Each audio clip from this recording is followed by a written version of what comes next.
नमस्कार बच्चों, मैं राजिका अग्रवाल आपकी साइंस टीचर एक बार फिर स्वागत करती हूँ आपका इस मंच पे। चलिए जुड़ चुके हैं मिशन ज्ञान के इस प्लेटफॉर्म से अपन फिर से, और आज अपन स्टार्ट करने वाले हैं एक नया एक्सपेरिमेंट जिसका नाम है क्वाड्रेट विधि द्वारा पादप जनसंख्या घनत्व ज्ञात करना। भाई जनसंख्या घनत्व किसका? पादपों का अपन को ज्ञात करना है। सबसे पहले आपको पता होना चाहिए कि जनसंख्या घनत्व अपन कहते किसे हैं, डेंसिटी जो है किसे कहा जाता है। तो इसमें क्या किया जाएगा, अपन क्या करेंगे, कोई भी एक मैदान है या फिर एक जगह अपन जाएंगे, कोई घास का मैदान हुआ या फिर कोई ऐसा खेत हुआ, वहाँ पे अपन जाएंगे। वहाँ पे जो है कुछ सेंटीमीटर स्क्वायर का जो क्वाड्रेट है वो अपन बनाएंगे, और उसके अंदर किसी जाति, कोई पर्टिकुलर जो स्पीशीज है उसके जो प्लांट्स है उनका सर्वे करेंगे कि भाई उस जो अपन ने एरिया लिया है, जो क्वाड्रेट लिया है, उसके अंदर कितनी टाइप की स्पीशीज के जो प्लांट है वो प्रेजेंट है, उनको कैलकुलेट करके अपन इसकी जो टेबल है उसमें लिखेंगे। तो जनसंख्या घनत्व कैसे कहा जाता है कि किसी इकाई क्षेत्रफल के अंदर किसी विशेष जाति के जो प्लांट्स पाए जाते हैं उसे उसका क्या कहा जाता है, घनत्व कहा जाता है। ठीक है, तैयार है आप लोग इसके लिए? चलिए, इसके लिए अपना उद्देश्य क्या है, दिए गए हरित क्षेत्र में से क्वाड्रेट विधि द्वारा पादप जनसंख्या के घनत्व का क्या करना है, अपन को अध्ययन करना है। इसके लिए अपन को क्या क्या चीज चाहिए रहेगी, तो मीटर, जिससे अपन क्या कर सकते हैं, उसकी जो लंबाई है, जो एरिया है, क्षेत्रफल जो है, उसको मापने के लिए मीटर की रिक्वायरमेंट होगी। और उसको क्षेत्र को मापने के बाद उसको अपन किस तरीके से मापेंगे, तो जो रस्सी है उसको वहां पर बांध देंगे। अब रस्सी बांधने के लिए कील की रिक्वायरमेंट होगी, तो कील लगाएंगे, एल शेप में उस रस्सी जो है उसको अपन बांध देंगे। तो कील और पेंसिल, इन चीजों की अपन को इसके अंदर रिक्वायरमेंट रहेगी।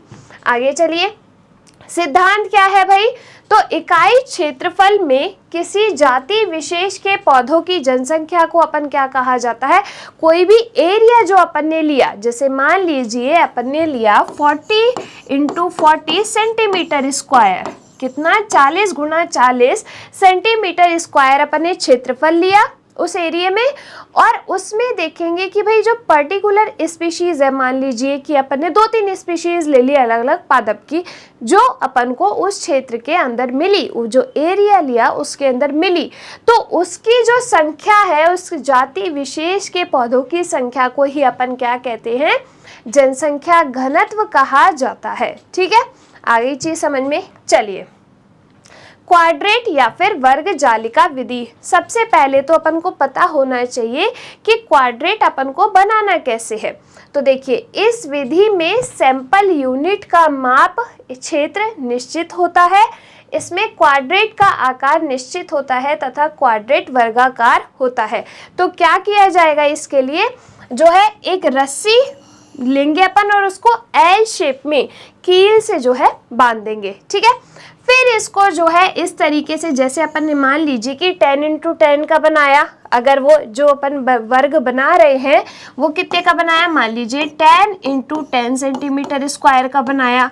अब अपन को क्या करना है, फिर अपन इसको बढ़ाएंगे, तो मान लीजिए फिर अपन ने 20 × 20 का बनाया, फिर मान लीजिए 30 × 30 का बनाया, 40 × 40 का बनाया। तो इस तरीके से क्वाड्रेट, वर्गाकार क्वाड्रेट जो है वो अपन बनाएंगे।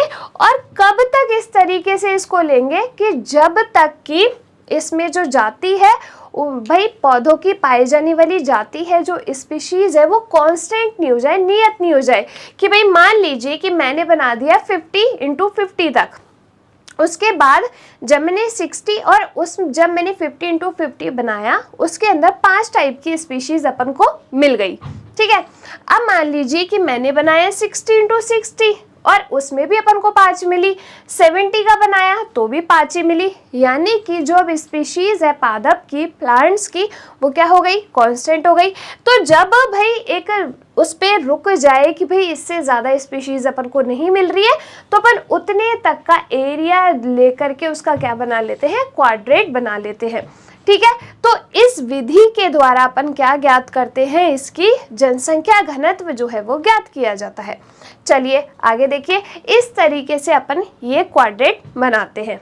ठीक है, चलिए क्वाड्रेट का मानक परिमाप ज्ञात करने के लिए उत्तरोत्तर क्वाड्रेट क्षेत्रफल बढ़ाए जाने की विधि। भाई क्षेत्रफल अपन को बढ़ाना है तो क्या करना है, बस सेम वही मैंने क्या कहा कि एल शेप में अपन क्या करेंगे, आकृति जमीन पर चित्रानुसार लगा देते हैं इस तरीके से, ठीक है, इस तरीके से लगा देते हैं।